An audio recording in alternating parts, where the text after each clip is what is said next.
Hola, buenos días, Dios los bendiga. Estamos acá en nuestra casa con mi esposo Guillermo, los dos solos guardando la cuarentena. Y bueno, queremos compartir con ustedes una palabra en esta mañana para aliento en este momento tan difícil que estamos pasando, todos los argentinos y todo el mundo en general. Pero siempre confiando en Dios, sabemos que Dios por algo hace las cosas. Yo siempre digo esto, cuando pasa alguna cosa, digo, por algo Dios hace las cosas, y con el correr de los días veo cuál era el pensamiento de Dios sobre lo que estaba pasando, y veo que todo es para bien. Dios nos ayuda, dice, todas las cosas las hace para bien, y bueno, detrás de esto algún propósito tendrá. Quizás las almas que están frías se vuelvan a Dios, quizás advertirnos de que su regreso está pronto. No lo sabemos, pero sí que tenemos que estar siempre preparados, siempre vigilantes, siempre alertas.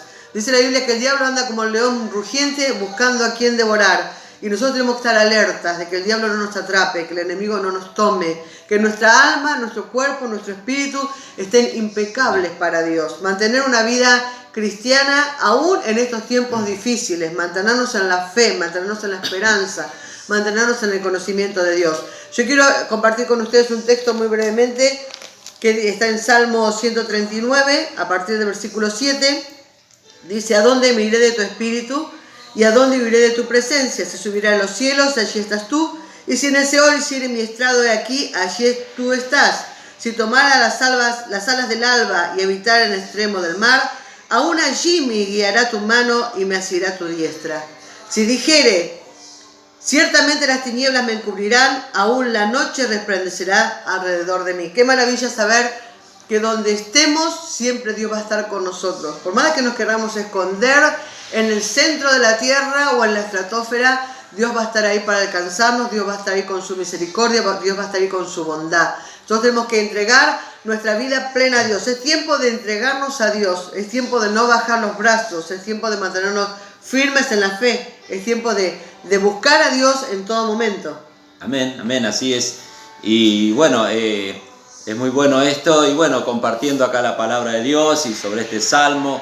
La verdad es que no tenemos que apartarnos de Dios. Dice: ¿a dónde huiré de tu presencia? No tenemos que irnos de la presencia de Dios nunca, porque dice la Biblia que la presencia de Dios estamos guardados, Él nos guarda, como dice el Salmo 91, es el abrigo sobre nuestra vida, sobre nuestro hogar, sobre nuestra familia y sobre nuestros hijos. Y bueno, nosotros queríamos compartir una palabra acá, compartir un salmo, una palabra. Amén. Vemos que todas las personas están en este tiempo usando todos los distintos medios para comunicarse y también para compartir la palabra. Este es un tiempo donde nosotros tenemos que levantarnos y pregonar el Evangelio. Jesús dijo: id y predicar este Evangelio a toda criatura, y aquel que creyere y fuere bautizado será salvo, y el que no será condenado. Así que nosotros tenemos que cumplir esa misión que nos dejó Cristo para nosotros aquí en la tierra: llevar el Evangelio a toda criatura, sea como fuere, nosotros tenemos que predicar. Y tenía una palabra acá acerca de un personaje que me gusta mucho, llamado Obed-Edom. No sé si muchos lo conocen, pero es un personaje que a mí me gusta mucho por la relación que tuvo él con Dios. Una relación importante, poderosa, rápida, y bueno, quería tocar un poco. Es un pasaje que está en 2 de Samuel capítulo 6, que habla sobre el rey David, habla sobre Abinadab, sobre Obed-Edom y varios personajes que vamos a tratar. Dice así, 2 de Samuel capítulo 6, vamos a leer algunos versículos. Dice: David volvió a reunir a todos los escogidos de Israel, 30.000. Y se levantó David y partió de Baala de Judá con todo el pueblo que tenía consigo para hacer pasar de allí el arca de Dios, sobre el cual era invocado el nombre de Jehová de los ejércitos, que moraba entre querubines. Pusieron el arca de Dios sobre un carro nuevo y lo llevaron a la casa de Abinadab, que estaba en el collado. Y Usa y Ahio, hijos de Abinadab, guiaban el carro nuevo. Y cuando lo llevaban de la casa de Abinadab, que estaba en el collado, con el arca de Dios, Ahio iba delante del arca, y David y toda la casa de Israel danzaban delante de Jehová, con toda clase de instrumentos de madera, de haya, con arpas, salterio, panderio, flautas, címbalos. Cuando llegaron a la era de Nacón, Usa extendió su mano al arca de Dios y la sostuvo porque los bueyes tropezaban. Y el furor de Jehová se encendió contra Usa, y lo hirió allí Dios por aquella temeridad, y cayó allí muerto junto al arca de Dios. Y se entristeció David por haber herido Jehová a Usa, y fue llamado a aquel lugar Pérez Usa hasta hoy. Y temiendo David a Jehová aquel día, dijo: ¿cómo ha de venir a mí el arca de Jehová? De modo Dice, de modo que David no quiso traer para sí el arca de Jehová a la ciudad de David, y la hizo llevar David a casa de Obed-edom Geteo. Y estuvo el arca de Jehová en casa de Obed-edom Geteo 3 meses, y bendijo Jehová a Obed-edom y a toda su casa, y fue dado aviso al rey David diciendo, Jehová ha bendecido la casa de Obed-edom y todo lo que tiene a causa del arca de Dios. Está ahí nomás la palabra. Vemos qué maravillosa la palabra. Dice, porque acá cuenta la historia que mucho tiempo el arca estuvo fuera de la casa. Vamos a interactuar, porque por ahí yo me voy solo. El arca estuvo mucho tiempo fuera. Saúl pierde el arca y estuvo muchos años fuera. Entonces David asume como rey en Israel, en Jerusalén, y dice, bueno, se levanta una mañana y dice, bueno, ¿y qué pasa con el arca? ¿Dónde quedó el arca del pacto? Recordemos, el arca del pacto era el arca que Dios le hizo hacer a Moisés. Cuando salía del desierto, en el tabernáculo, ellos llevaban el arca, lo armaban, lo desarmaban. Solo los sumos sacerdotes podían ir a entrar al lugar santo una vez al año para hacer la expiación. Eso está en Levíticos 16. Y el sacerdote obraba, solo el sumo sacerdote podía estar cerca del arca. Él lo preparaba cuando había que llevarlo hacia otro lugar, le ponía velos adelante, tenía 2 argollas donde pasaban dos varas largas, y después venían las personas que podían llevarlo siempre sobre el hombro. David decide ir a buscar este arca. Dice que hacía 20 años que estaba perdido, así que dice, por ahí le dice a alguno, estaba en casa de Abinadab. David reúne su ejército, 30.000 hombres, y se va a la casa de Abinadab a buscar el arca. Cuando llega allá, le pide el arca a Abinadab. Abinadab se lo entrega al arca, se lo quiere llevar a Jerusalén, va con sus 2 hijos. Y bueno, y en el trayecto parece que lo llevaba en un carro con 2 bueyes, todo carro nuevo, los bueyes hermosos. Pero dice que en el trayecto los bueyes tropiezan y el arca se va a caer, y usa uno de los hijos de Abinadab, mete la mano para frenarlo, que haría una respuesta que haría cualquiera de nosotros, una reacción normal de cuando algo se cae, nosotros extendemos la mano para tocarlo. Pero dice que cuando tocó el arca, al momento murió. Dios dice como que se enojó con él por el atrevimiento de tocar el arca, y quedó muerto. Y ahí cuando David se entristece. Imagínense, cuando yo leía, dice que venían con salterio, con panderio, con danza, 30.000 hombres, un ejército. David era un hombre de guerra. David se movía a algún lugar y con todo su ejército. ¿Y quién iba a decirle un no a David? ¿Quién se iba a poner frente a David? No solo era David su ejército, sino que Dios lo amparaba, lo guardaba y lo cuidaba. Así que imagínense todo ese ejército, toda esa gente cantando, toda esa gente, me acuerdo que tengo que interactuar, alabando al Señor,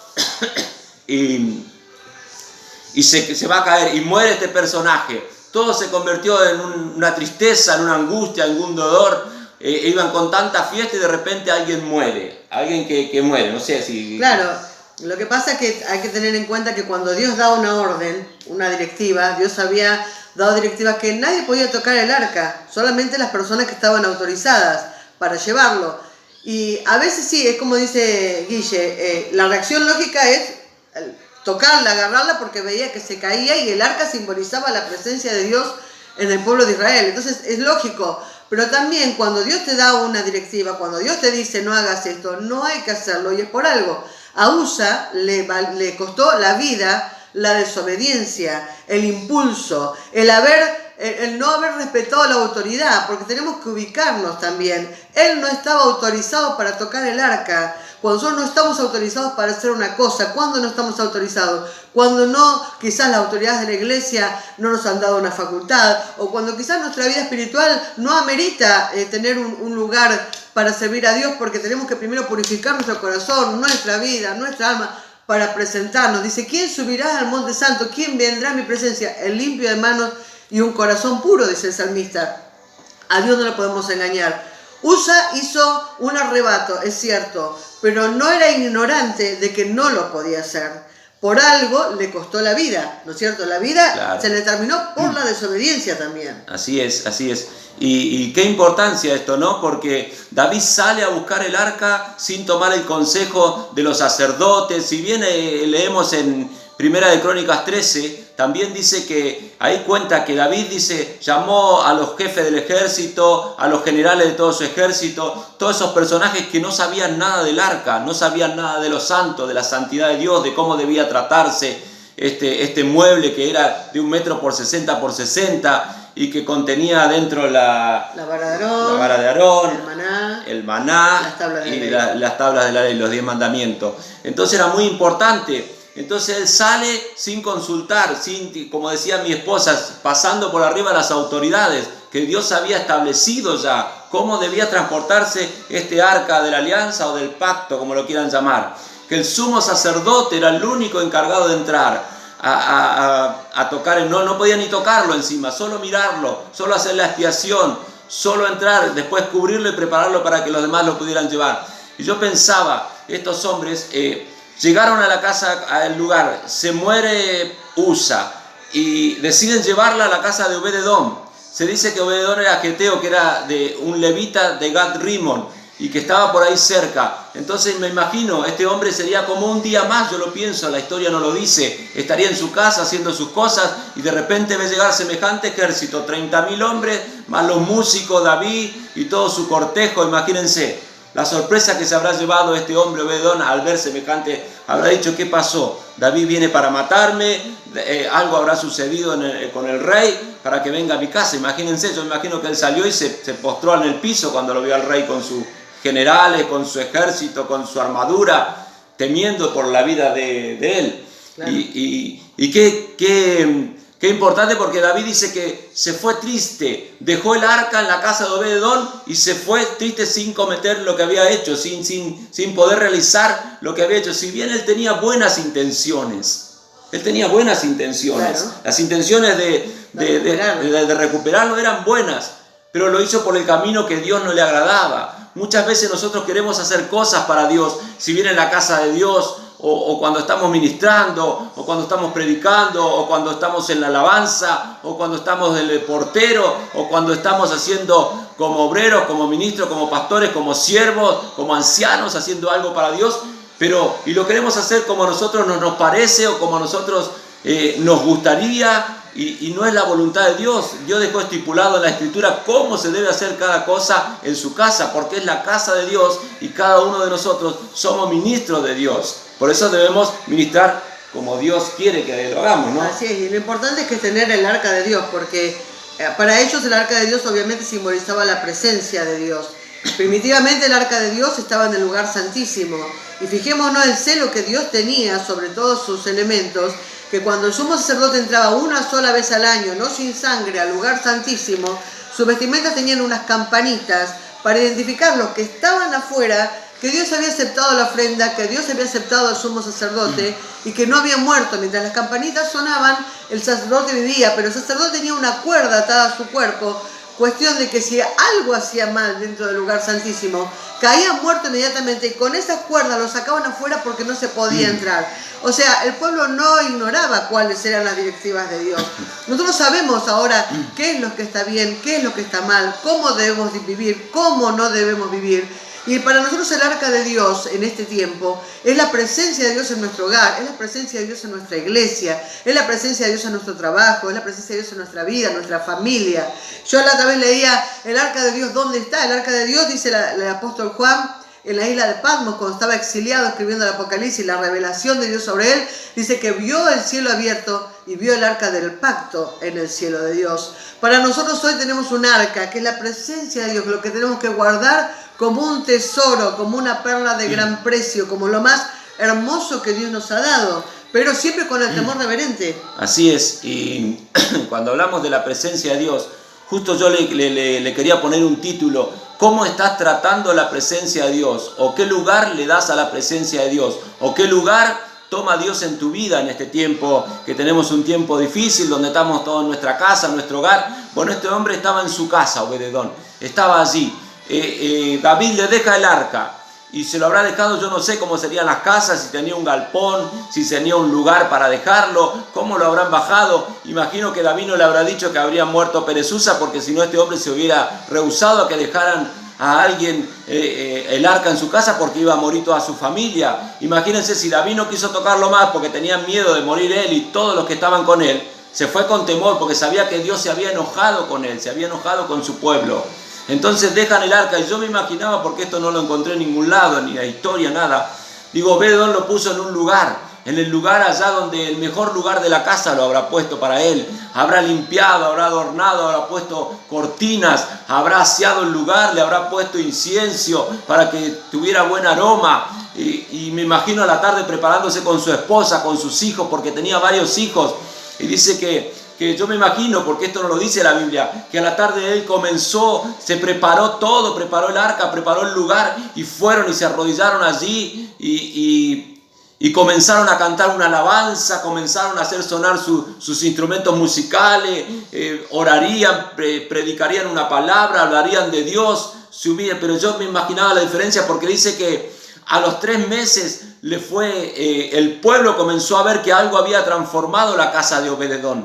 Solo 3 meses le bastó a este hombre para que Dios transformara su hogar, cambiara a sus hijos, su esposa, para que Dios transformara su economía y se hizo un hombre poderoso hasta el punto que todo el pueblo comenzó a hablar de él, qué pasaba en su casa, que Dios estaba haciendo una gran obra. Y yo me preguntaba, si el arca estuvo 20 años en la casa de Abinadab, con los levitas que estaban con él, con sus hijos, pero dice que el arca de esos 20 años no produjo nada, no dio ningún fruto, nadie estuvo alegre, no hubo sanidades, no hubo milagros, nadie prosperó, la casa de Abinadab estaba entristecida, porque si usted busca en la Biblia, dice que esos 20 años el pueblo donde estaba Abinadab solo se lamentaba delante del arca. Y muchas veces nos pasa esto a nosotros, que nos lamentamos todo el tiempo delante de Dios, pero no le damos el lugar a Dios que Dios tiene que tener. Este hombre, Obed-edom, le dio un lugar a Dios. Él vio que la presencia era la oportunidad de su vida, la presencia de Dios entraba en su casa.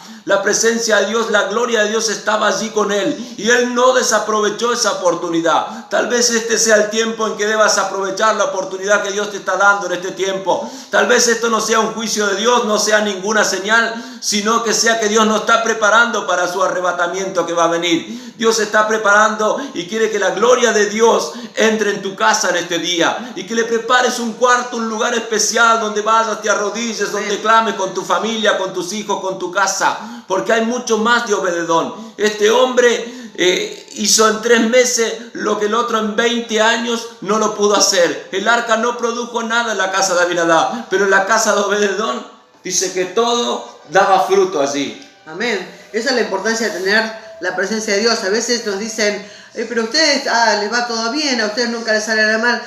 Vivimos como cualquier persona con dificultades, pero sabemos que Dios siempre está ahí para socorrernos.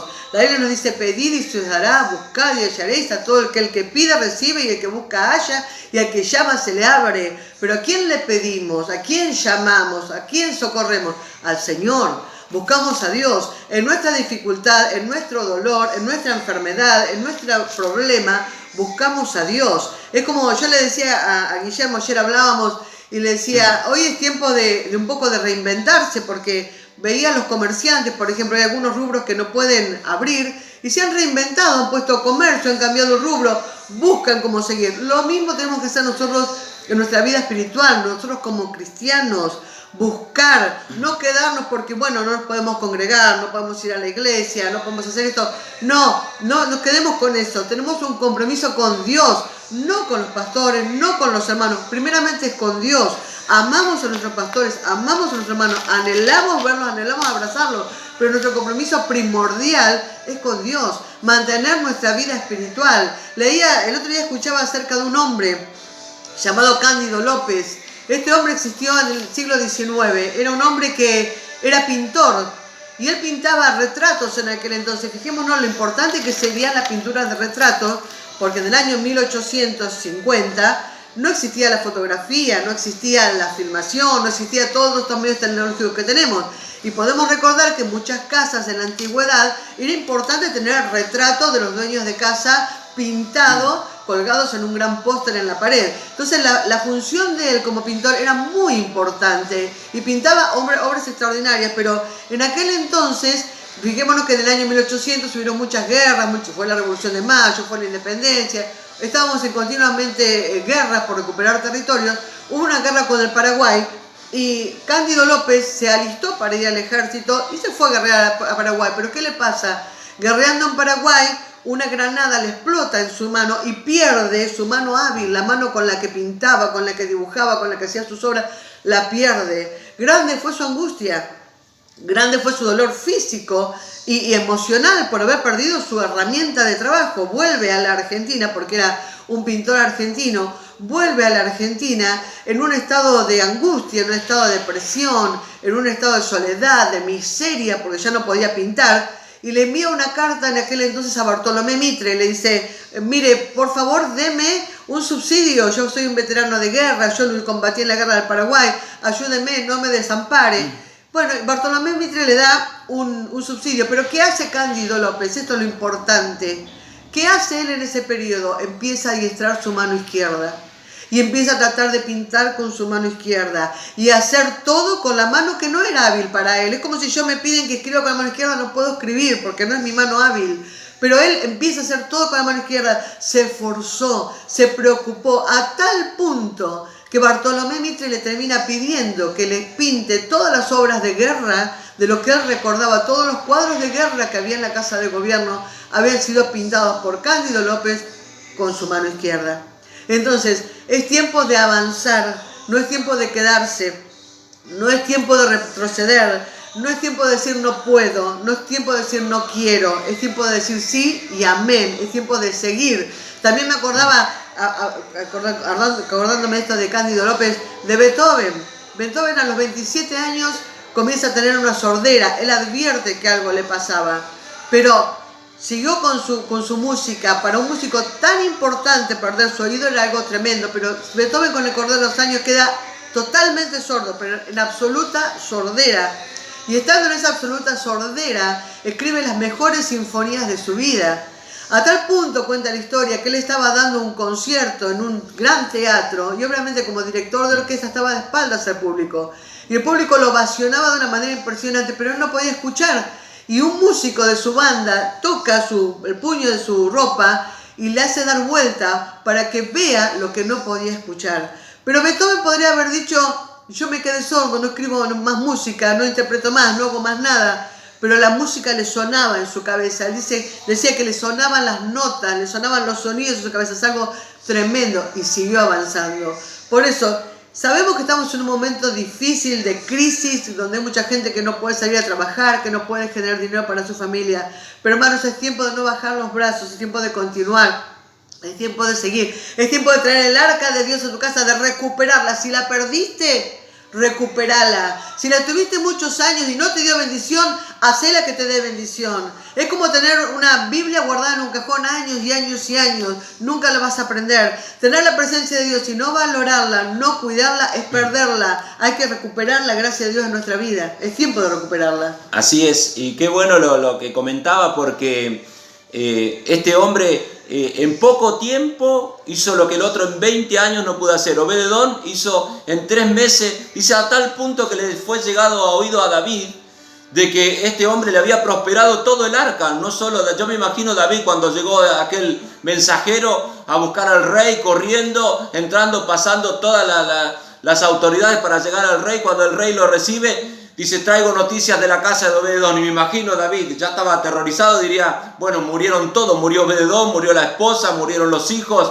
y ya me imagino el pueblo se vino abajo, y las noticias eran distintas. Este siervo contento le dice, no, Dios le ha prosperado todo, este hombre se ha enriquecido, ha cambiado su casa, su hogar, la gente lo respeta en esa ciudad donde está. O sea que qué importante, tal vez tú estés pensando, ¿y cómo hago eso? ¿Cómo yo logro que la presencia de Dios esté en mi casa si hace 5 años, 20 años que estoy y no logro poder orar en mi casa, no logro poder poner una alabanza, no logro con mi familia encomendarme a Dios y no logro retener la presencia de Dios? Siento como que Dios entra y se va. Cuando estoy en la iglesia estoy bárbaro, pero llego a casa y comienzan los problemas, comienzan las discusiones con los hijos, con la esposa. La presencia de Dios es maravillosa, solo tenés que buscar un lugar, como te digo, proponerte en tu vida. Cada día cuando nos levantamos nos disponemos a hacer algo, proponemos algo y algo vamos a realizar, sea bueno, sea malo. Nosotros tenemos que disponer un lugar en nuestra casa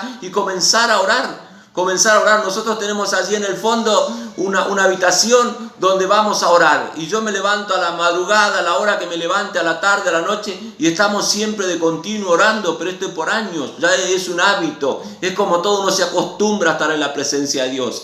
Y qué bueno que en este tiempo se pongan de acuerdo. Tal vez estés apartado, tal vez te caíste, tal vez estás en pecado. La Biblia dice que no hay ninguno justo, solo Dios es justo, solo Jesús era el único justo. Y ponerse de acuerdo, decir, bueno, vamos a intentarlo, probamos tanto, vamos a probar con Dios, vamos a empezar a orar, vamos a empezar a clamar, vamos a empezar a pedirle a Dios que haga algo en nuestra vida.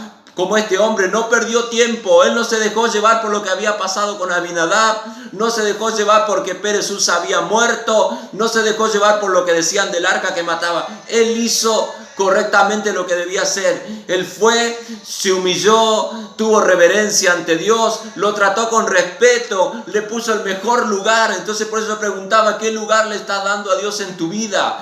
¿Cuál es el lugar de la presencia de Dios, de la gloria de Dios que ocupa tu vida, tu hogar, tu matrimonio, tus hijos, tu casa? Cuando dejes que Dios tome el control de tu vida, de tu hogar, de tu familia, todas las cosas van a cambiar. Este hombre hizo la diferencia no solo para él. Lo que vas a hacer en tu casa no es solo para vos, para tu esposa, sino para tus hijos y para los hijos de tus hijos, para las distintas generaciones. Porque si lees acá, Primera de Crónicas capítulo 26, el versículo 4, el versículo 5, nombra a los 8 hijos de Obed-edom. Cuando David viene a buscar el arca, a llevárselo, este hombre amaba tanto a Dios, se había aferrado tanto a esa gloria, que se entristeció. Entonces cuando David se llevaba el arca, porque venía con 30.000 hombres y no podía retenerlo al arca, entonces le dice, rey, por favor, un momento, una petición más quiero hacerle. Y dice que el rey le dice, bueno, Obed-edom, haz tu petición. Dice, si tú te vas a llevar el arca, llévame contigo. Llévame contigo, yo me voy donde va el arca. ¿Qué decía este hombre? Yo y mi familia nos vamos donde está la presencia de Dios. Y si hoy te tocó quedarte en tu casa, quédate pero con la presencia de Dios, con la gloria de Dios en tu casa habitando contigo. Este hombre se fue con David. David, que no era un hombre que le decían el dulce cantor de Israel, era un hombre sabio. Era un hombre que tenía sabiduría. Dijo, si el arca, le agradó Dios el arca, Obed-edom, yo me los llevo conmigo, porque este hombre agradó a Dios. Y dice que este hombre fueron porteros. Ahí te leía Primera Crónica capítulo 26, versículo 4, versículo 5 y versículo 15. Y cuidaron las puertas los 8 hijos durante generaciones de Obed-edom. O sea que la bendición que logró este hombre con la presencia, la gloria de Dios y sirviendo a Dios, no solo fue para él, sino para las generaciones venideras, para su esposa, para su matrimonio, para sus hijos y para los hijos de sus hijos. Esto es lo que vas a lograr en la presencia de Dios. No es solo que vos estás luchando, sino que estás peleando por las generaciones, por tus hijos y por todos los que vienen detrás tuyo. Así que pelea la buena batalla de la fe, echa mano a la vida eterna, como dice la Escritura, y no te rindas, porque estamos orando por tu vida, estamos clamando por ti. Amén. Para que Dios te levante, para que Dios te use, para que Dios transforme tu economía en este día y bendiga todo lo que hay a tu alrededor, como lo hizo con este hombre, Obed-edom. Amén. Yo ya me voy a estar despidiendo. Quiero aprovechar a saludar a nuestros hermanos de la iglesia, volviendo a casa, a nuestros pastores, a Rubén y Vanessa, a toda su familia, a las mellizas, a Franco, a Melanie, que Dios los bendiga mucho. Bueno, que Dios bendiga a nuestra familia, de la cual estamos alejados físicamente, pero siempre presentes en el espíritu, siempre en contacto con ellos. Bendiga a mi padre, a mi madre, a mis hijos, mis nietos. Ayer contaba los nietos, son 15 nietos. Así que bueno, que Dios los guarde, los cuide. Y a todos ustedes, que Dios los cuide, que los proteja de toda pandemia, de toda enfermedad, de todo mal. Y que el arca de Jehová vuelva a tu casa. Y que si el arca de Jehová estuvo en tu casa, siempre mantenela, siempre en su lugar, en el centro de tu corazón. Amén. Y bueno, gracias a todos los que nos escuchan, los que nos ven, y sigan predicando. Comiencen a predicar desde su casa, comiencen a levantar la voz al cielo, la voz en cuello. no se detengan de anunciar las buenas nuevas, el Evangelio de Jesucristo, porque para eso fuimos nosotros puestos en la tierra, para anunciar el Evangelio de nuestro Señor Jesucristo. Así que no te detengas y aférrate a Jesucristo. Vamos a orar, dice acá mi esposa. Así que vamos a orar por tu vida también. Vamos a orar por todos los oyentes, por todos los que están escuchando y los que escucharán el mensaje de este día. Padre amado, Dios eterno, Rey de toda gracia, Señor de toda misericordia. Clamamos por nuestros hermanos. Clamamos por los que te conocen y los que no te conocen, Padre. Por aquellos que están en angustia, en dolor, en persecución. Extiende tu mano de misericordia, como dice la Escritura, mientras nosotros clamamos, oramos, buscamos tu presencia. Tú extiende tu mano de misericordia y comienza a bendecir a la distancia, Padre. Sana a los enfermos en el nombre de Jesús. Liberta a los cautivos. Renueva la fuerza de aquel que no tiene ninguna, Padre. Abre puertas de bendición. Hoy que se han cerrado muchas puertas, abre nuevas puertas, Padre. Que podamos nuevamente realizar nuestra vida. En el nombre de Jesús, bendice, Padre, los que están caídos. Bendice la economía de mis hermanos, Padre, a diestra y a siniestra. Reprendemos pobreza, miseria y escasez. Que venga la abundancia sobre tus hijos, sobre tu iglesia, Padre, y que tu presencia reine sobre cada hogar, sobre cada hombre, sobre cada mujer, sobre cada anciano, sobre cada niño. En el nombre de Jesús proclamamos la victoria en todo. Amén, amén y amén. Dios los bendiga. Dios los bendiga. Amén.